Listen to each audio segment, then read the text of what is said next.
SuperTalk Mississippi Media production. The best used auto sales dealer in Corinth and surrounding tri-state area, Mills Autos has now moved to a bigger and better lot on 609 Sawyer Road. Specialize in helping good people get the vehicle credit they need. Apply today to get started with easy financing for everyone. MillsAutos.com. That's Mills and Autos, both with an S.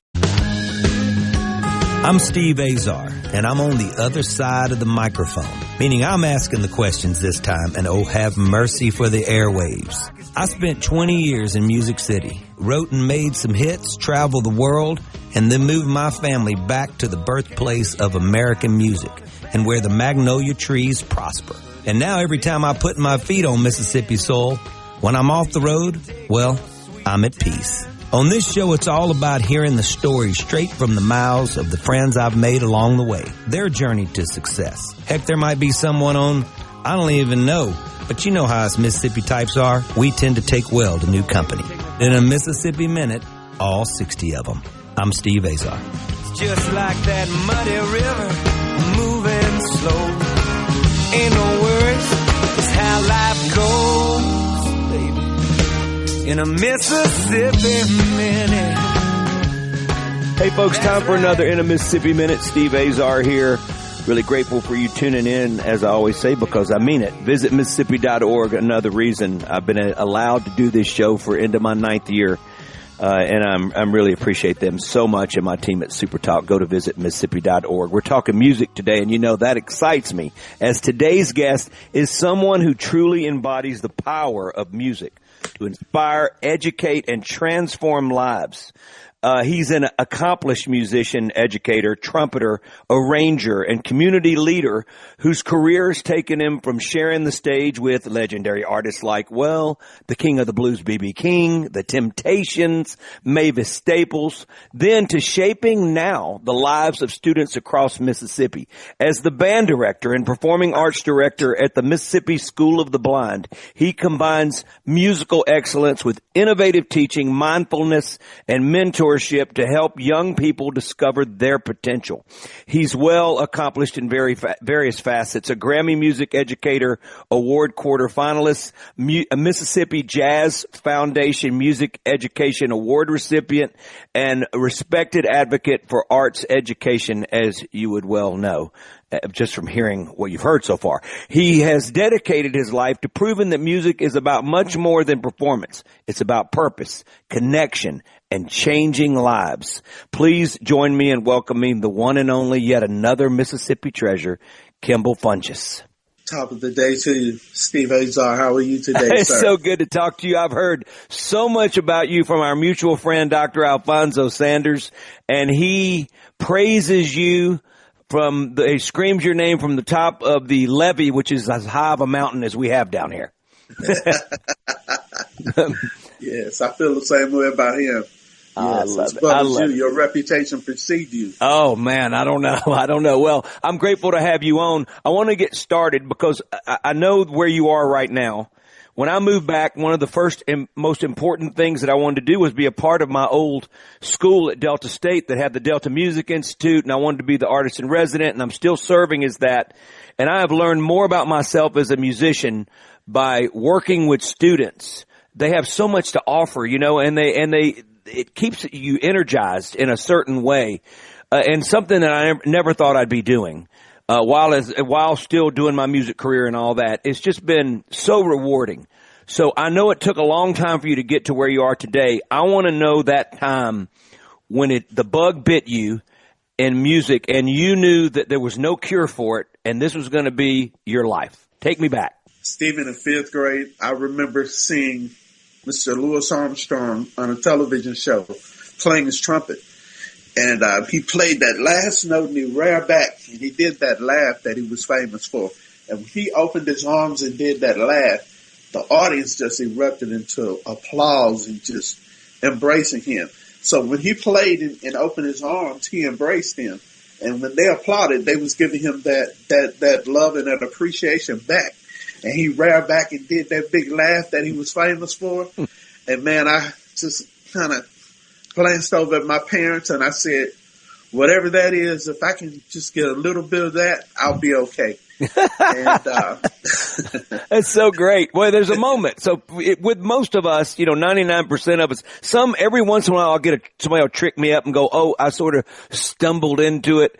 Most everybody I know that is doing it as long as me and you, we had that moment, Yeah. Okay. So tell me about how your sort of the family life back then and how well they received that. I think my parents were excited that it was something that I was drawn to. So they felt like, hey, this looked like something he was going to stick with. I wanted to play football. In my mind, I thought I could be the greatest running back. And I had asthma, and my mother was like, that's not going to work. So what's next?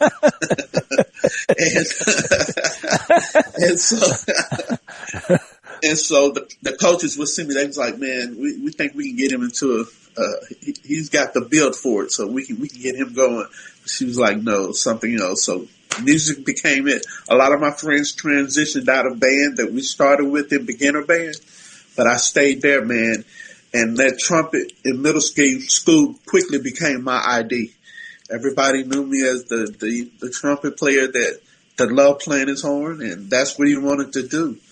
And God forbid, when I first started, man, I put the neighborhood through many a days playing and trying to get it together. And they would always tease me about that as I got older. But that is so funny. Yeah, because, we were a little loud when we were growing up to our neighbors. I was so loud that my garage band, people would, I was probably at the time 13 and 14 when I was really having my band going, and everybody was a lot older than me that were playing with me, and they were so good to me. And I was writing all these songs, obviously, that never needed to be heard, but boy, I thought they were good. And we'd open the garage and people would pull their lawn chairs out and all around. But we had one couple that didn't own their house and rented, and that would say the only time that they could hear it was in their bedroom. And they took me to court. And so I had to go to court, and I'll never forget the judge. Judge Solomon said, well, I think that what you're doing has merit. And you guys, and he made the joke of, I'm pretty sure is how he said it. Because I looked up and I went, what? He said, maybe you guys ought to use it when he plays a ballad in your bedroom for something, Yeah, I go, come on. And he goes, you can practice till midnight. He let me. And it was like, and so I love it. It was so funny that you bring that up, but it brought that crazy memory of those opportunities and the love of so many people around you, like you just said, you were known for it. You and I have been on a very long journey, and there's probably been a bit of dips and valleys and mountain tops and all this, but it's the life of a musician and a songwriter and an arranger and an artist, and there's something that's kind of great, because I think if we're just level all the time, we could get numb, and you really get to appreciate the moments that are great, and you learn from all the mistakes. I like that. So as you're growing and you're going, so take me from. When did you maybe start playing in bands, as far as, bands at night, not your marching bands and all that? When did they all start to converge? In terms of, you mean like our performance groups? Yeah. When I never will forget when we were in middle and high school, we would have talent shows. And so, I remember teachers telling me that, hey, you play trumpet, you should learn a Louis Armstrong song. And I never will forget my math teacher and my science teacher encouraged me to learn Hello, Dolly. And it was ironic to me that they both were so excited about Hello, Dolly by Louis Armstrong. So we put together a group in the talent show. And I remember playing like music that I heard. We tried to play Rise by Herb Alpert. I never will forget that. And I used to go in the band hall and put my trumpet, at that time a cornet bell, into the bass drum and try to get that sound that I heard with Herb Alpert, the way he played Rise. And so I would play into the bass drum. And so we played a portion of that at the talent show. And then we played a little bit of Hello, Dolly, and then we did a scat, and everybody thought we were the greatest thing in the world, man. And you probably were. You were. I mean, I love it. So I'm, a lot of times you should win a talent show and you don't. How, did you guys end up prevailing? I think because we came from a totally different angle, they wasn't expecting, first of all, for me to get in front of them. Like, we had a drummer, we had the a guitar. He loved Frank Zappa, so we had we had all of that in there. And so by the time we came to the stage and they saw us doing something different, I think we just stood out. And we did it again in high school, man, and that became the expectation. I remember in high school we did Prince and Purple Rain, and I was singing it. I was just like thinking, hey, man, then I thought I was going to be Prince, but that's just the... I'm good friends with Des Dickerson, who was in the Revolution. He comes down and does our charity event, and Dr. Alfonso has been on stage with him many times. Let's take a quick break. Kimble Funchess, music educator, School of the Blind, incredible life lived, and we're just digging into it. We'll be right back. Go to visitmississippi.org, celebrating Mississippi treasures like Kimble. Don't go away.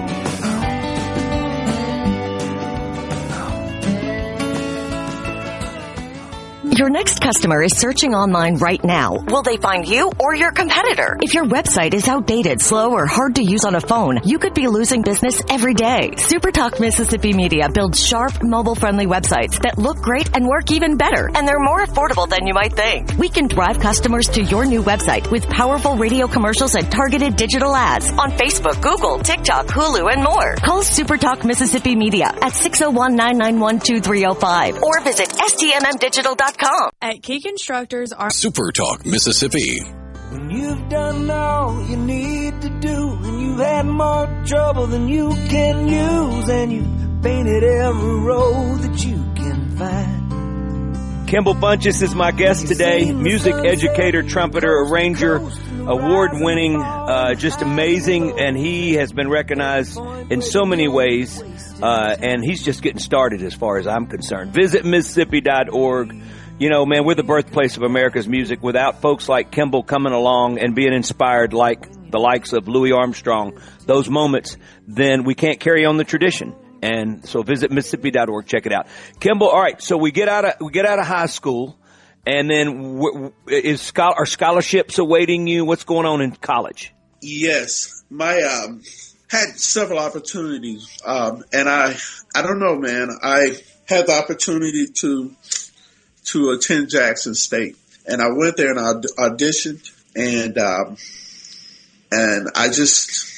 made a connect there, and I was going to go to school in Kentucky, and was considering USM, and so a couple of my friends had gone to Jackson State, and they seemed like they fared pretty well, so I decided to audition, and I was awarded a scholarship. And awesome. It was encouraging, man. And when I got there, in Crystal Springs, I would say I was a big fish in a small pond. Mm-hmm. Then when I got to Jackson State, I found out that it was much bigger. And I got there, a couple of different trumpet players, we had seen each other at Boys State. And so when we go to audition for Lions Band and state band clinics. So we would see each other. So we had a connect. And I remember getting there and seeing all these guys there that we would have to compete against at the clinics. And so I said, yeah, it's real now. It's real now. We had to get in there. We had to get in there, Steve, and earn our keep. Yeah. But once we got through band camp and their first football game, and, my mind was made up. I said, look. Yeah, you were thinking you should be the running back. Welcome to Sweetness. Yeah, and after I saw how great Sweetness was, then I'm glad I did have a chance to get that trumpet. and it's the same on the trumpet. We think of Mr. Louis Armstrong and so many others, man. They're the great ones, and we're chasing that. So we have a lot of motivation. But when I got to Jackson State, man, I just was able to find my niche, and they had a wealth of opportunities for us to not only earn the degree for education, but, man, my freshman and sophomore year, we were already playing jobs in the city. And I remember playing with the Spinners in Fifth Dimension, like in my sophomore year of college. And if you did well in the ensembles, they would tend to reward you by giving you an opportunity to play with the artists when they came to town, whether it was the fair or whatever the other events were, Opera Mississippi, Opera South at that time. And Steve, it just it lit a fire under me. I got bit by the bug, and I wanted to do that, man, and it just opened so many doors. And my freshman year, I was most outstanding freshman in the Sonic Boom of the South, most outstanding sophomore. So it kind of kept motivating me, and being a music major, man. Just got to the point to where we played with Lionel Hampton, David Fathead Newman. They would bring in artists, and the lead trumpet player and I played split lead in jazz band. So we had a chance to play with Lionel Hampton's big band. Incredible. We met Joe Magnarelli. Yeah. Well, you know what? They were on Mississippi Soul, and these folks would come in that weren't from Mississippi. You know, they greatly appreciated playing in our state. Branford Marsalis is an old friend, and when he's on stage and he's back there playing, you look back there. And, he's doing charity events. We're a bunch of different, with Darius and the Hootie and the Blowfish Boys and mine here and everything. And not getting paid a dang thing. And I promise you, it's just so beautiful to see how it matters. And, the same for you.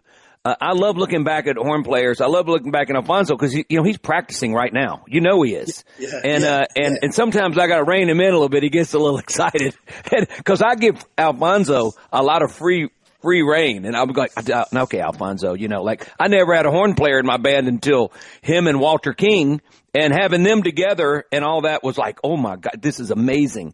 But he's amazing. And I'm so inspired when he gets to play and play with us and all that. So you graduate from college. How far do you get educated, and when does getting a chance to play with BB and Mavis and all that happen? Well, I took a chance my senior year. I finished a lot of my courses, Steve, and I ended up I didn't pass the teacher's exam the first time that I started, so I had to go back and retake it. So during that time, I couldn't take any more classes, so I almost flunked out of college. I went on a road with Johnny Taylor. I know what that's like. Go ahead. And so, and I went on the road and with Johnny, and that's when I started meeting people, and they heard us, and they could hear my playing and say, hey man, I can tell you listen to Clifford Brown. I can tell you like Clifford Brown. So we're out playing in the blues, trying to let people know we know jazz, and playing, trying to play hip solos. So those opportunities came. And then, I did that. I played on the road with Johnny Taylor. My mother passed my sophomore year in college. Sorry. And so I kind of took a chance. I said, I'm going to go out here and try this. And my older siblings were like, look, you got to go back and finish school. Mom wanted that. So eventually I did work my way back. But when I was on the road with Johnny Taylor, I met, that's where I met Mr. B.B. King the first time we were in New York. He was coming down from the dressing room to the stage, and we were just coming in and going up the escalator, up the stairs to get to our dressing room. And I just started talking to him as a young person. And I never will forget, Steve. He stood there and he talked to me, man. And I made it known that I was from Mississippi. He said, wow, well, you and I both are a long way from home. He had that thing where he just draws you in. And we talked for a while, and I never will forget. He never rushed me. Being a young man, I'm like, man, I'm talking to B.B. King, Mr. King. And so he said, you know what? My nephew is upstairs, and he's my band leader. That's Walter. He said, go upstairs, and you tell Walter, I say, his name is Walter. You tell Walter, give you his number. You give Walter your number, and I want you all to stay in contact. Believe it or not, Steve, that contact lasted a lifetime. Walter and I stayed in contact. He would call and check sweetest on me. Man. I know it, man. And he would check on me, see how I was doing. You got to get back in school. You got to do this. And I later found out Walter was a teacher. He had done a lot of the things. So when I started teaching, he would come to whichever school I was working at. He would come and share with the students. He would take time to do that. And we just stayed in contact. And And, I never will forget sometimes when he come through, hey, Kimble, how's the missus? Yeah, we're going to be in such and such. You sound like him. You sound like him. Yeah, we have tickets, man. I have tickets for you and the missus, man. And I said, well, you know what, Walter? My wife saw it, and she was like, look, we're going to catch this show. So I said, we already have our tickets. No, man, you don't have to do that. I said, man, we want us to take a chance and just come to the show, man. And so, that was the kind of person that Walter was, and I never will forget. All through our journey, he would always reach out and be in contact. He was very good about that. When we made our first record together, didn't know each other, he was always, and I felt guilty because he'd call. And then when, of course, he got sick, the second part of his life when he was on dialysis, and we were getting him to shows. My guys were bringing him in. He'd get on the bus sometimes he'd fly, and it was so hard on him. But you know what? Magic happened when we got him on the stage. It's like God said, you're going to have all the breath in the world while you're here. And I truly think that he's one of the greatest men that I've ever gotten to know in my lifetime. And even though it was a few years, maybe 4 years, it felt like it was a lifetime. Let's take a quick break. We're with the wonderful Kimble Funchess, Mississippi School of the Blind. We hadn't even gotten there yet because this is a journey in itself. Visit Mississippi.org, celebrates folks like Kimble. We're so grateful that he is a Mississippi man. We'll be right back. Don't run away. Come on back to Memphis. Come on back to Memphis.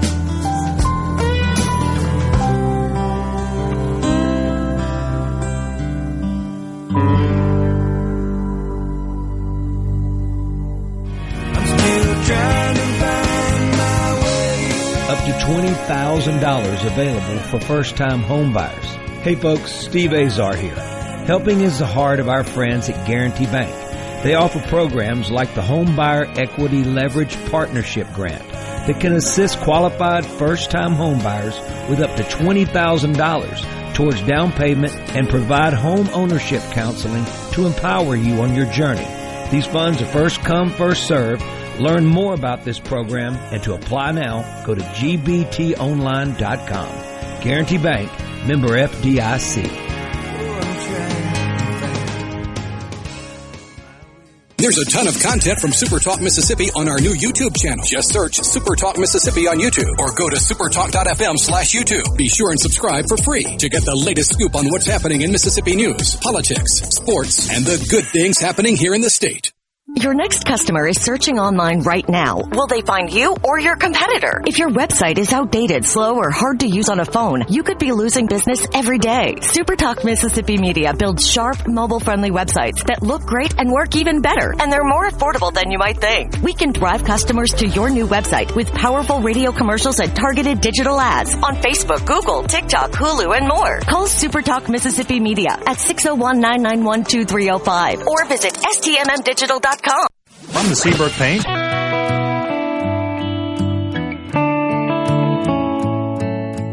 In a Mississippi Minute with Steve Azar, right here on SuperTalk Mississippi. From the time you were a little girl, I'm having a wonderful time this morning, as you can tell. Visit Mississippi.org. Check it out. Plan a road trip. Make your way one day if you can, because this man is behind the School of the Blind, Kimble Funchess, but also the life he's lived, the folks he's played with, Grammy Award-winning quarterfinalist, music educator, incredible player, Mavis Stapleton, who we can go B.B. King, The Temptation, Mavis Staples, sorry about that. I was thinking about Chris a minute ago. Mavis Staples, The Temptations, B.B. King, the list goes on. Johnny Taylor. Are you kidding me? I grew up watching that. I probably grew up watching you guys playing when we were about the same age, Kimble, and you guys were on stage because I saw y'all many times back in my day. But you didn't have the beard, probably. So there you all right, so I didn't have the beard. No. All right, so Kimble, so let's get through a little bit and talk about the School of the Blind and your role. I'm really intrigued about it. Like, is there a way that you prepare to teach this different from, you're missing one of your senses, but you and I both know that the ability to hear and sing and articulate other things. It's almost like you have those senses on steroids. I've known, Ronnie Millsap and obviously I got to know the great Johnny Neal, who was a great B3 player. He could hear our voices one time and he'd hear you on the street among 50 people and he'd go, "Hey, it's Steve Azar." Cause he had this ability to hear and take all that in. Tell me about this experience, how it started, what's going on. From that standpoint, man, you are so correct, Steve. The senses are heightened in other ways, and the students, man, they take serious learning and even experiencing the opportunities that are afforded them. So they take that very seriously. So I love their work ethic. They're committed to it, and I think a lot of people will be shocked to see how well they play, because they would think that there's some limitation. I don't see it as the limitations. Definitely being up close with them now, because one thing I've learned is that when we're teaching and we meet students where they are and make the accommodations that are needed, we will be surprised. We may have to slow it down initially until we get those systems in place. But from that point, man, the students are on fire for it. And they let you know when they come in every day and they're ready to start from where we left off the day before. Man, I love it. And it's like, for me, in other school settings, we've always had to prepare for marching band in the fall, October, to get ready for pre-fest and marching band evaluation. And then in the spring, concert band evaluation. At the School for the Blind and the Deaf now, what we do is we're building what we call just our ensemble, our instrumental and vocal. That's what we did day one when we were restructuring. And I love to think of it as differentiated learning.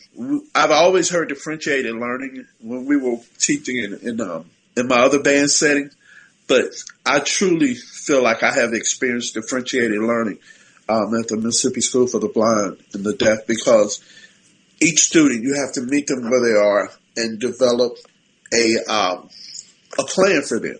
What's going to work for this student? What does this student need? What does he or she need? Mm-hmm. And so you individualize those learning experiences, and you meet them where they are and you start there. But the beauty of it is that once they get it, even from just like taking the instrument, holding the parts, making an effort to get used to what does this feel like lying here in the case. Now I got to assemble it and put it together.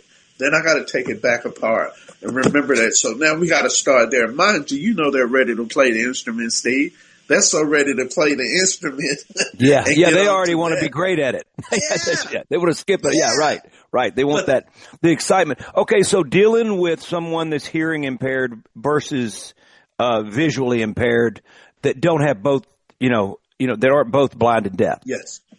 What's that like the teaching process?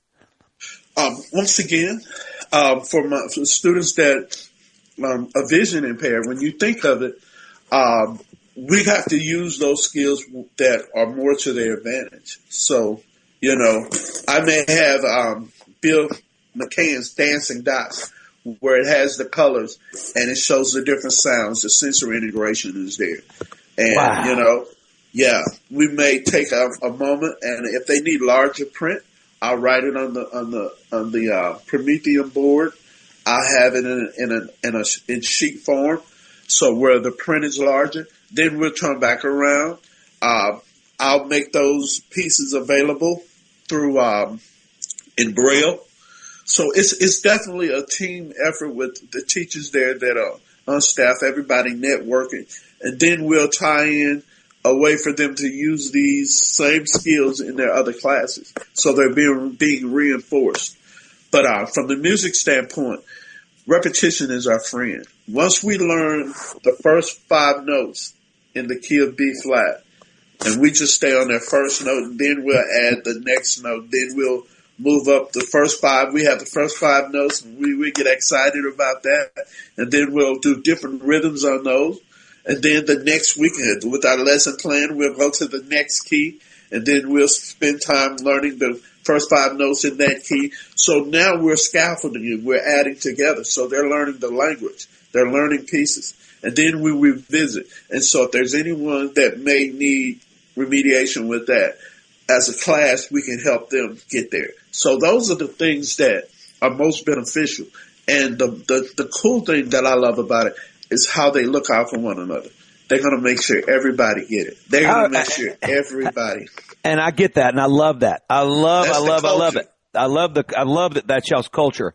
How did you prepare yourself to be able to teach this way? Like you're talking about writing it out in Braille. I mean, like there's a lot of learning you had to do to be able to inspire these kids and, you know, to be able to do it in the right way. I mean, it's amazing. So what was that preparation like? Man, the teachers there, the administration, my principal, Ms. Doyle, Mr. Span, who was there a few years back. When I tell you, I can immediately leave out of the room and say, Dr. Fant, I want to make this available to the students. What should this look like? Oh, this is what we'll do.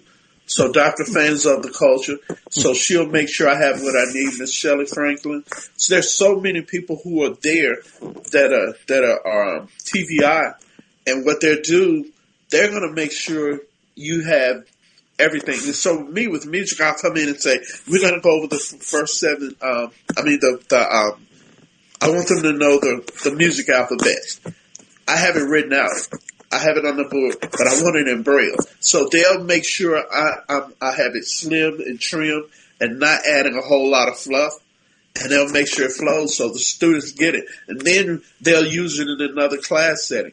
So now we'll tie in something in math, whether it's subdividing the beats, like if we have a whole note, half note, quarter note. So now we can use different things in math to see how math exists in music and music exists in math. And then if we're going to do words syllabically, we can take and say, hey, here's ELA in math now. So we'll do a 1-syllable word, pie, and then we'll do a 2-syllable word, apple, and then we'll do a 3-syllable word, strawberry, 4-syllable, huckleberry.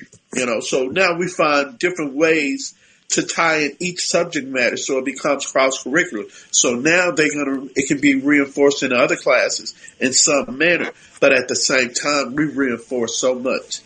Wow. I can just hear how excited you are when you're telling me, and I feel like I'm sitting in that classroom right now, and that's the beauty of how much it matters to you. Visit Mississippi.org. Thank you for allowing me to hang out with such a wonderful Mississippi treasure, arranger, musician, educator, you name it. Kimble Funchess is with me today. We'll be right back.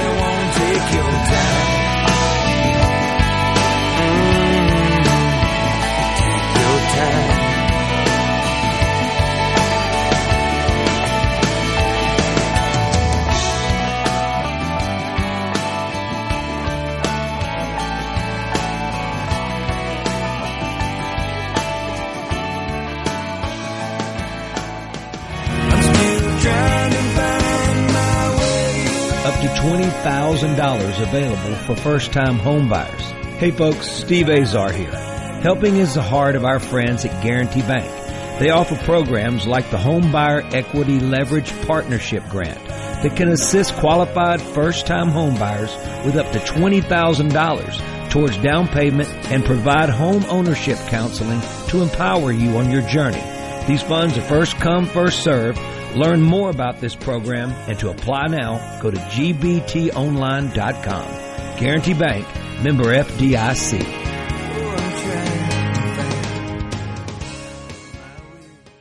Listen and watch all your favorite SuperTalk Mississippi shows live and on demand. Listen to tons of music. Plus, get the latest breaking news from across the state with the SuperTalk Mississippi app. The SuperTalk Mississippi app. Download the SuperTalk app on your iPhone or Android device now for free. Just search SuperTalk Mississippi in your app store on your mobile device to get everything Mississippi all in one place. The SuperTalk Mississippi app. Get it now. Your next customer is searching online right now. Will they find you or your competitor? If your website is outdated, slow, or hard to use on a phone, you could be losing business every day. SuperTalk Mississippi Media builds sharp, mobile-friendly websites that look great and work even better, and they're more affordable than you might think. We can drive customers to your new website with powerful radio commercials and targeted digital ads on Facebook, Google, TikTok, Hulu, and more. Call SuperTalk Mississippi Media at 601-991-2305 or visit stmmdigital.com. At Fillmore Buick. Yeah, I've been down. I've been beat. I could spend a Mississippi decade with today's guest. I don't know how long. I know he couldn't spend it with me. He'd be going, enough of you, Steve. But Kimble Funchess is my guest today.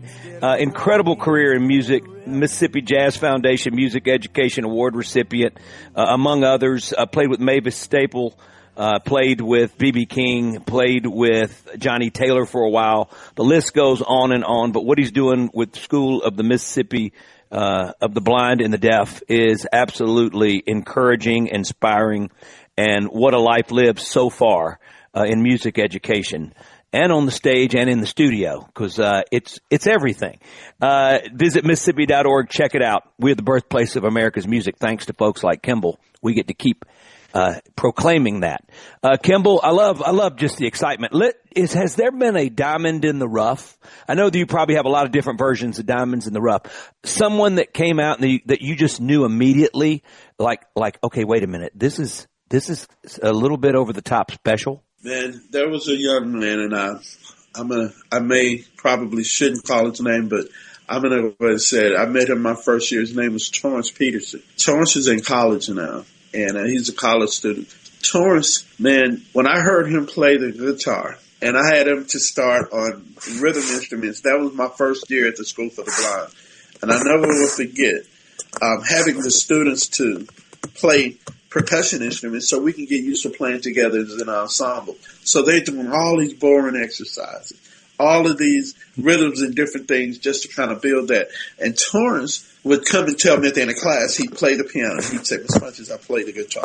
And when I heard Torrance play the piano and I heard him play the guitar, I knew then that he was going to be something serious. And Torrance ended up playing on our Christmas concert and our spring concert their first year. And I was like, wow, this is it. So he quickly became that student. And I didn't have him as long as he was getting ready to graduate, but he quickly became the student that wanted to leave a legacy, create a legacy at the same time, leave a legacy. So he was able to motivate and encourage other students to know that you can do this at a level that most people would not expect. Yeah. And when I hear this gentleman play, he loves B.B. King. He loves the blues. He loves playing gospel music. And now his new thing is Kingfish. So he loved Kingfish. And he would tell me, he said, Mr. Funchess, man, I've heard you play. He said, you don't talk about that in class. I've seen you in videos. He said, one day you're going to play with the fish. You're going to play with the kingfish. He said, if you play with Mr. B.B. King, you're going to play with kingfish. Yeah. I said, well, Charles, I think my days like that are over. I said, I think it's your turn, man. It's your turn. It's never over, by the way. You can't even say that. But you bring up a good point. Kingfish goes into, and I've had him on my show. He goes into the Delta Blues Museum, and they have these camps and stuff, and he was playing a little bass at the time, and all of a sudden they realize what he's got. And if it's not for these times of educating and giving these opportunities, a lot of times it may never happen now, and then all of a sudden you're on the cover of Guitar Magazine. I mean, like it's crazy, right? But it can happen. Okay. So what's on tap? We've got a couple minutes. What's going on there, and what are you excited about? Well, we've just been awarded an opportunity to establish a elementary string program at the school, and so that has become the next piece that we want to implement, and the students to make it a more comprehensive music program. And we started the students earlier, and with our mindfulness through music, Steve, we love to start introducing the pieces to the K through 2 students that help them to value focusing, paying attention. K through 2, very important nurturing wise at that age? Yes. The earlier, the better, because now Now, I'm going to think of it from a music education standpoint, but it's so much deeper than that. Now, it's going to help the music program, true enough, but it's also, more importantly, going to help them academically, because the same skills that we work on every day in our music class, these are the same skills they need in ELA, math, and the other core subjects. So they're hand in hand. So we call it cross-curricular. So now the mindfulness through music is something that we started before the pandemic. That's what I'm excited about. These are pieces we've been using even before the pandemic, and this has been the way that I teach music. And so now I'm seeing that revealed more and more, how helping students at the kindergarten through second grade have that as part of their music instruction when they're dealing with how to value focus, helping them to concentrate and paying attention to detail. So when it comes to test taking, these are the same skills that are needed, and we have to make a daily practice of that. So I'm excited about mindfulness through music. We're in our 5th year with our partnership with the Save the Music Foundation, and I'm seeing this help bands that we work with in the Delta. So I'm excited about it. My wife and I have talked about this for years, and she was the one that was like, Kimble, what you're doing here is really working. And in less than 3 years when we were in Yazoo County, I built that band program from day one, page one. And by November of the 3rd year, we were performing the Star Spangled Banner at the Pelicans and Lakers game. This is a middle school group. so I believe in that mindfulness through music, Steve. Well, it's amazing. We're running out of time. I could talk to you forever. Kimble, I can't thank you enough. Thank you for all you do. And visit Mississippi.org. Thank you guys for allowing me to have a Mississippi treasure like Kimble on my show. Kimble Funchess has been my guest today. Kimble, you are the best. You are, Steve. Thank you so much. I'm Steve Azar. In a Mississippi Minute, all 60 of them, where you can take your sweet time.